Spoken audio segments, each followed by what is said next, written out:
sharp decline as we expected. We've seen that across other areas of the state, and Southwest has lagged a little bit. Virginia Healthcare and Hospital Association, their numbers have dropped significantly, and our local hospitals are also dropping. And if you look at overall Virginia and Tennessee, cases are down. Their cases are still kind of at their high side, but again, we expect to see those. Remember, hospitalizations lag, so we expect to see those come down. As far as vaccinations, I think everyone knows that the FDA is meeting this week, their vaccine-related biologics advisory committee, to examine the Pfizer for the 6-month to 5-year-olds. There are also 2 other EUAs, which I'm curious to see if they will be saying anything about those. And that's for the Novavax, which is a protein subunit vaccine like hepatitis vaccine, and for Covaxin in our 2 to 18-year-old population, which is an inactivated whole virus vaccine.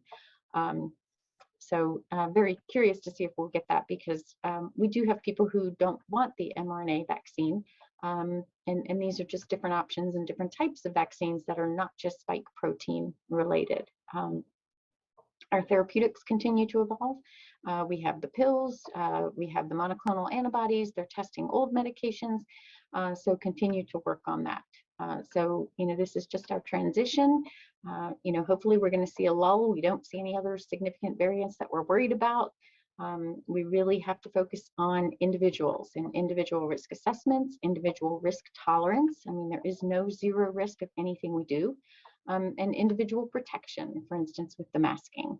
And above all, people who are symptomatic, please stay home. If you're symptomatic, go ahead and get tested. So I think that's where I'm gonna just go ahead and take questions. I just wanted to bring up a couple important points there. Okay, our first question is coming in from Eric. Are hospitalizations a less reliable number than they used to be? Some hospitals have said a chunk of their patients are people who were admitted for something other than COVID, then tested positive after arriving at the hospital. So they're still reliable. It is good, though, to separate that. Again, I think the asymptomatic testing, and remember, that's not as useful as symptomatic testing and people who are admitted for COVID symptoms versus those who are admitted with COVID.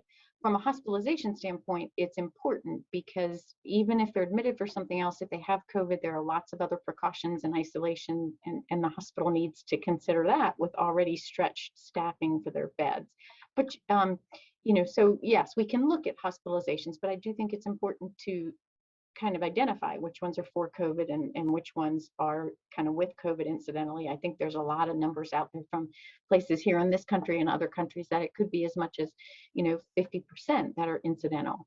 I do think that hospitalization and death numbers, and again, looking at those, vaccination status, ages, comorbidities, because we generally know that the people who have the worst outcomes are those who are older, those who have comorbidities, and those who are not vaccinated. Case numbers are not reliable anymore. Omicron spread so quickly, people are doing home tests, people are not getting tested who are symptomatic. There's no way to keep up with case numbers. And we know that, it's probably 4 to 5 times as many people who actually have been infected as we've documented. Okay, our next question is coming in from Jean.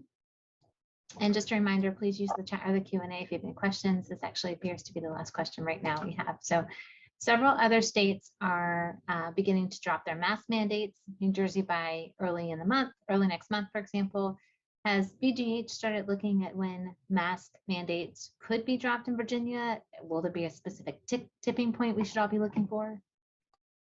So there are a lot of areas in Virginia that actually have relaxed masking restrictions, public areas and certainly our schools. And remember, I know, our governor came out with the parents being able to opt out of mask mandates. I know that that's embroiled in a lot of legal issues, but I will tell you there are plenty of school districts who have gone with that and made masking optional.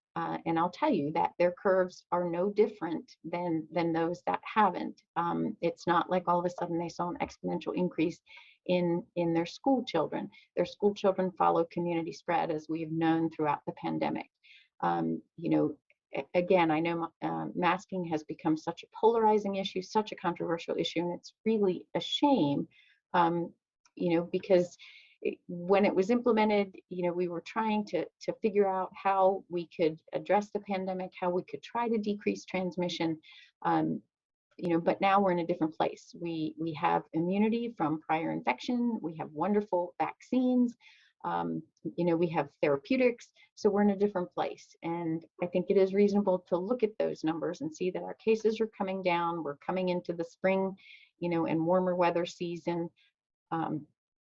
So we're at a good time, and even places that dropped mask mandates when they were at the peak or when their cases were still high, it didn't change the trajectory of their curve at all. So, I wouldn't have any reason to expect that it's going to change ours either.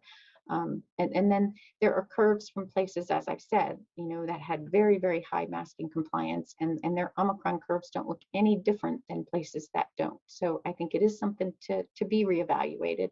Unfortunately, it's become such a polarizing issue, and people seem to be very much on the extremes. And I think you have the people that are still kind of having a hard time accepting that COVID's not going away, and this COVID zero, which is just not possible. And then the people who were totally dismissive that this is just a cold, and for a lot of people it's not significant, but there are a lot of people that it is significant for, and we need to find that balance in the middle. Again, we're not in the same place as we were in the spring of 2020 when we first saw this virus, and we really do need to empower individuals to live their lives using, informing their behavior with their risk assessment, their risk tolerance, and what works best for them. So I think that's really where we need to go. Well, it appears we don't have any more questions today. I think we set a record for our time. Yeah. Thanks everyone for joining us. We'll post the epi curves on the NRV Road to Wellness website, and we're going to catch up a little bit on posting updates. That's my bad. I've just been so overwhelmed with so much other stuff covering all the other districts, but we will get that more updated for sure. So thank you, everybody. Have a great day.